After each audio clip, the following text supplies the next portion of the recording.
Kali ini, kita akan coba melihat dunia dari kacamata seorang John Mearsheimer. Analisis realisnya yang tajam soal kebijakan luar negeri Amerika Serikat dan konflik global yang lagi panas-panasnya. Wah, langsung pedas ya kutipannya.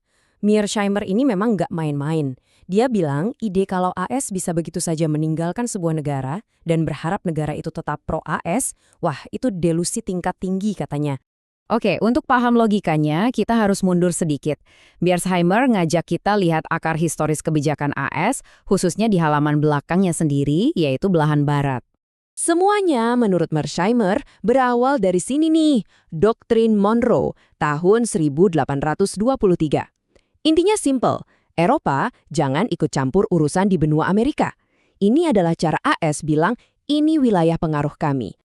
Nah, yang menarik itu evolusinya. Mearsheimer melihat ada benang merah dari tahun 1823 sampai sekarang. Awalnya cuma bilang, jangan masuk. Terus di tahun 1904 dengan korolari Roosevelt, jadi kita boleh loh intervensi ke negara tetangga kalau perlu. Dan puncaknya menurut Mearsheimer adalah korolari Trump yang menggabungkan semua itu dengan, sebut saja imperialisme gaya lama. Jadi, apa buktinya? Mearsheimer menunjuk pernyataan-pernyataan kayak AS bahkan mengurus Venezuela dan bilang minyaknya itu minyak kita. Ini kan bukan lagi soal mencegah pengaruh asing. Kata Mearsheimer, ini udah soal kontrol langsung, mengontrol kedaulatan dan sumber daya negara lain. Jelas banget pergeserannya.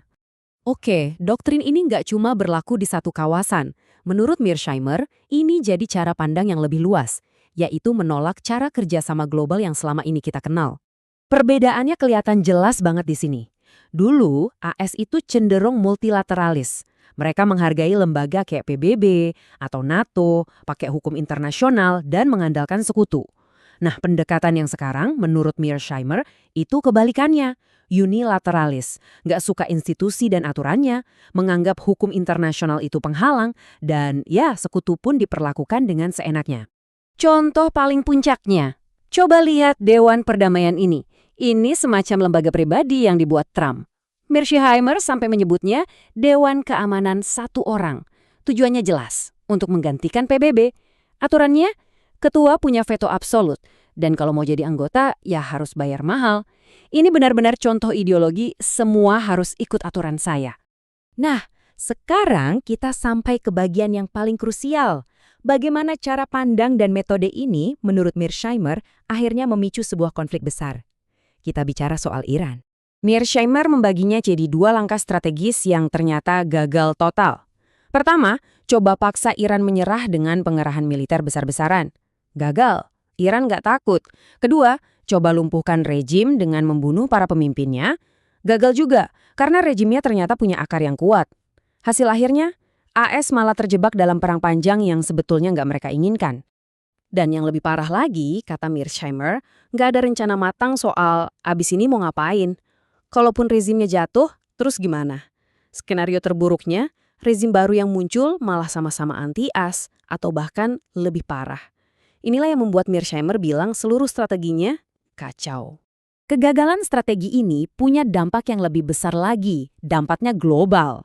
Dan ini, menurut Mearsheimer, adalah bagian yang paling mengerikan.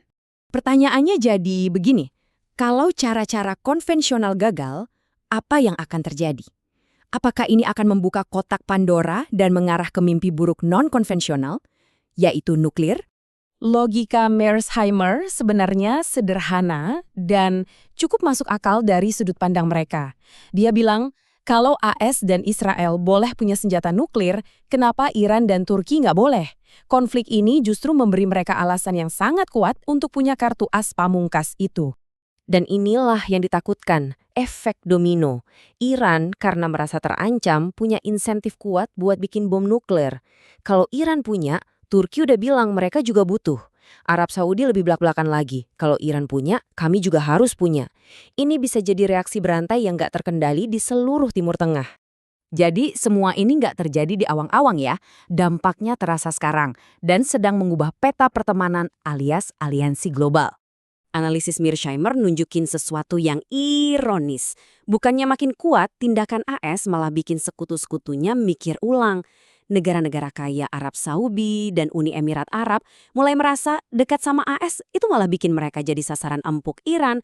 Mereka lihat AS sebagai pelindung yang nggak bisa diandalkan. Hasilnya, mereka mulai cari teman baru, cari aliansi keamanan lain, misalnya sama Pakistan atau Turki. Sementara itu, citra AS makin lekat sebagai tim rusuh bareng Israel. Pada akhirnya, Mearsheimer meninggalkan kita dengan satu pertanyaan besar yang bikin mikir. Di dunia yang makin nasionalis dan semua kekuatan besar saling sikut, apa stabilitas global itu cuma tinggal kenangan? Sesuatu dari masa lalu yang nggak akan kembali lagi.